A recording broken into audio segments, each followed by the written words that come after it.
Hello. In earlier sessions of Practical Electronics Part 1 and Part 2, we had discussed about the functioning of the transistors.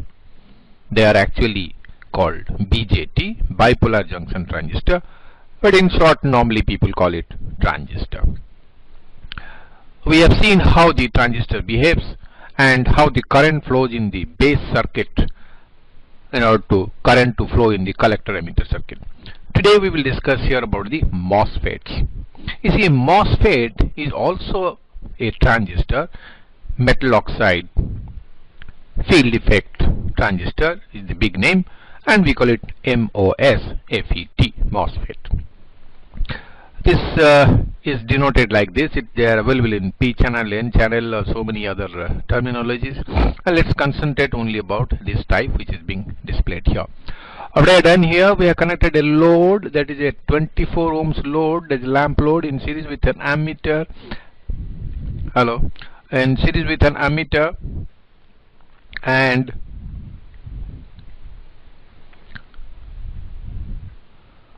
okay. We'll zoom it again. Right. The arrangement that we have done here, we will open these switches, and these switches are open now. There are normally switches. We have a lamp and then an ammeter and a voltmeter which is connected across the MOSFET. We will see what is the purpose of this, and we are trying to see, because in a transistor what we have discussed, there is a current flows in the gate. Sorry, in the base. In the transistor we call it base, in the MOSFET we call it gate. This is called gate, and this is called drain, and this is called source. Okay, and just like base, collector, emitter. Collector goes to positive, here drain goes to positive, and emitter goes to ground, that is negative, and here the source goes to ground. Basically both are same, but here the drive considerations are different. What is the drive consideration? There we had seen that a current needs to flow in the base emitter circuit. Base emitter circuit. In a transistor this is called base, this is called emitter. But the picture is different. Let's not get confused over that. And here the current doesn't flow because there is a capacitor at the beginning in the gate. It just requires a voltage for this switch to get switched on. Now let's see that. So we will go over to, okay, now this is the arrangement. We will also see how the current flows. So let's go to the simulator operations. Sorry, we will set it before we go over to the simulation. Okay, we go over to the set animation options, and then we'll see how the current flows. We switch on this, and then say yes. Right, now we go over to switch on this. Now see, the same thing, the positive is here, and then once I switch on, the positive is available till this point, and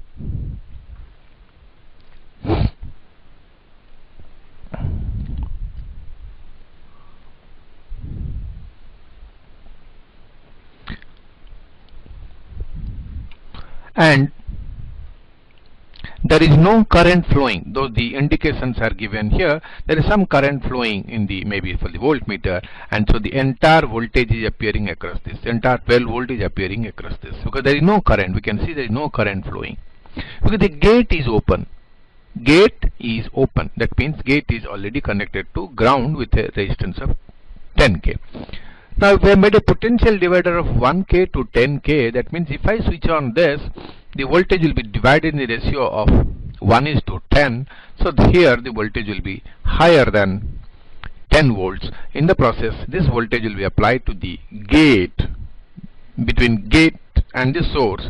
So this switch switches on. Let's see that.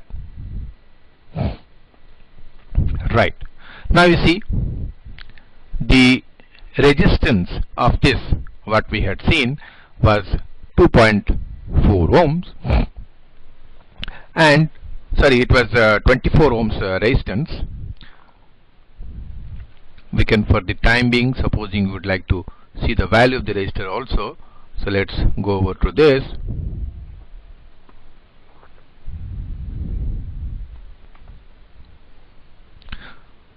Right, so the load resistance is 24 ohms. It is 0.49 or about 0.5. So 12 volt divided by 24, because there is a negligible voltage drop across this, but we can see across the drain and the source there is a negligible voltage drop, and that is why it's about 0.21 volts across the MOSFET drain and source, and the current flowing is about close to about half ampere, that is 0.5 ampere or 500 milliamperes. Very simple.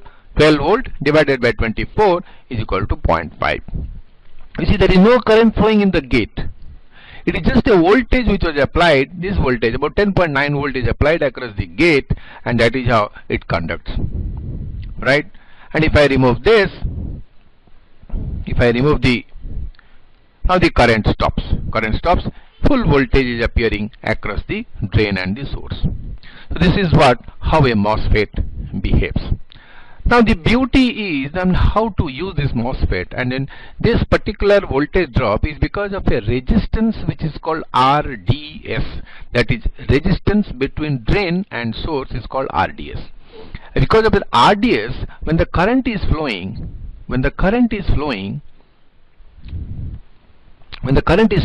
that voltage drop is appearing, and RDS varies depending on the type of MOSFET. It could be 0.001, 0.005, 0.05, 0.1, depending on the type, depending on the voltage that is available in the market, that you have to see from the specifications of the particular component. Now we will see one more interesting feature here, that now supposing I change this resistance value, which was originally 24 ohms, now let me make it 2.4 ohms. Now if I make it 2.4 ohms, now it's 2.4 ohms. So how much will be the current roughly? So 12 volt divided by 2.4 ohms.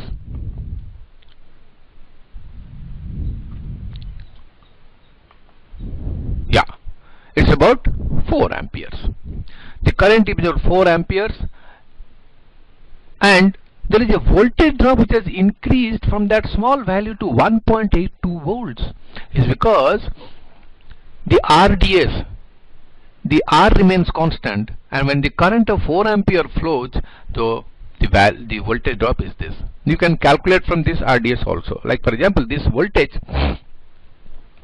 divided by this current will give you the value of RDS. Though you are not required to calculate the value of RDS, but RDS is specified by the manufacturer. The same situation you see. The current flowing is 4 amperes, voltage drop is 1.82 volts. So in certain places where we would like to see or would like to protect, what we can do, we can take this voltage drop, and since we have discussed certain comparator arrangement, we can feed this to a comparator where once the certain amount of current exceeds, obviously this voltage will also exceed. Once this voltage exceeds, because of the current exceeding, then this voltage can be fed to a comparator, and comparator can in turn take any action, that is by switching off a device or even switching off the gate current here itself, so that this itself switches off. So that is the biggest advantage of understanding the RDS of the MOSFET, so that it can be used for a specific purpose. So to summarize, the transistor requires a current at its base to emitter, whereas in a MOSFET it requires a voltage from its gate to source, and it doesn't require a current. That is why the driving requirement for the MOSFETs are much better, are much simpler as compared to a transistor or a BJT, what we call normally. Thank you.